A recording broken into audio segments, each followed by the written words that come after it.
नमस्कार किसान भाइयों, A4 चैनल पर आपका स्वागत है।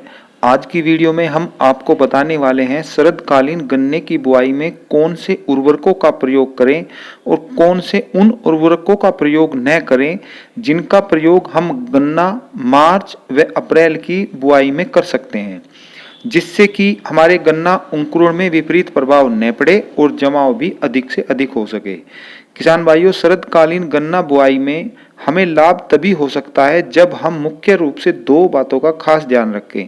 पहला है, शरदकालीन गन्ना बुआई में दूसरी फसल अवश्य लगाएं, तभी आपको ज्यादा लाभ मिल पाता है। इसमें आप सरसों की फसल बड़ी आसानी से ले सकते हैं, चने की फसल ले सकते हैं, मटर की फसल ले सकते हैं, आलू, मिर्ची, मूली, गाजर, लहसुन, प्याज, शलजम, पालक, धनिया, यहाँ तक कि गेहूं की फसल भी आप आसानी से ले सकते हैं।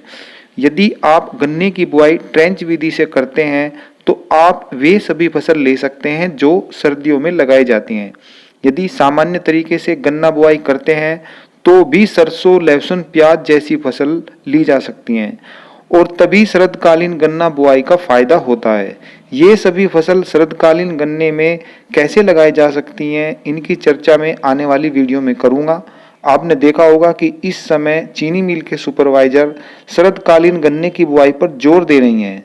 उनका उद्देश्य यही है कि गन्ना पौधे की बुआई जितनी जल्दी करा दी जाए उतना ही उसमें चीनी की मात्रा अधिक निकलती है। किसान भाइयों, शरदकालीन गन्ने की बुआई में हमें ध्यान यह रखना है कि दिसंबर में अधिक सर्दी पड़नी शुरू हो जाती है, तो उससे पहले ही हमारे गन्ने का जमाव हो जाना चाहिए।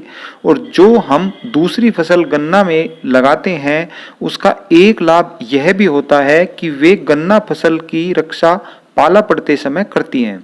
अब दूसरी बात हमें उर्वरकों की देखनी है जिससे जमाव जल्दी हो जाए। जल्दी जमाव तभी होता है जब गन्ना टुकड़ों के पास गर्मी पैदा होती है, तो इसके लिए शरदकालीन गन्ना बुआई में हमें नाइट्रोजन का प्रयोग न के बराबर करना है, क्योंकि ठंड में गन्ना जमाव में यह विपरीत प्रभाव डालता है। साथ ही सल्फर का प्रयोग आपको जरूर करना है क्योंकि इससे जमाव जल्दी होता है। साथ ही गन्ना बुआई करते समय डीएपी के बजाय सिंगल सुपर फास्फेट का प्रयोग बहुत अच्छा रहता है, क्योंकि इतने ही खर्च में बोरोन तत्व की अलग से गन्ना फसल को मात्रा मिल जाती है। किसान भाइयों, अब मैं आपको बताता हूं कि शरदकालीन गन्ना बुआई में आप कई उर्वरकों के कॉम्बिनेशन का प्रयोग कर सकते हैं। पहला है 150 KG single super phosphate, 25 KG potash, 5 KG zinc, 5 KG sulphur, 5 KG fipronil यानी रिजेंट। इन सभी को आप 1 एकड़ गन्ना बोते समय कुंडों में डाल सकते हैं।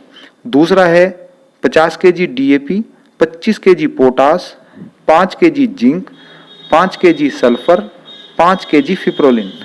इन्हें भी आप 1 एकड़ गन्ना बोते समय प्रयोग कर सकते हैं।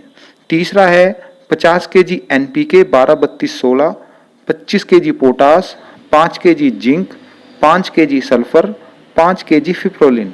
इन्हें भी आप 1 एकड़ गन्ना बुआई के समय कुंडों में डाल सकते हैं। किसान भाइयों, यदि आपके खेत में सफेद गिंडार भी है तो आप डेनटोट्सु 150 ग्राम प्रति एकड़ का प्रयोग भी इन्हीं उर्वरकों के साथ करें। यदि कुछ सस्ता चाहते हो तो थायोमेथोक्साम 700 ग्राम प्रति एकड़ गन्ना बुआई के समय प्रयोग करें। किसान भाइयों, थायोमेथोक्साम व डेनटोट्सु का एक काम और भी है। जहां पर अधिक सूकर गन्ना फसल में लगते हैं वहां पर यह उन्हें नहीं लगने देती। हालांकि कंपनी का ऐसा कोई दावा नहीं है, लेकिन सूकर भगाने का काम यह 100% करती है।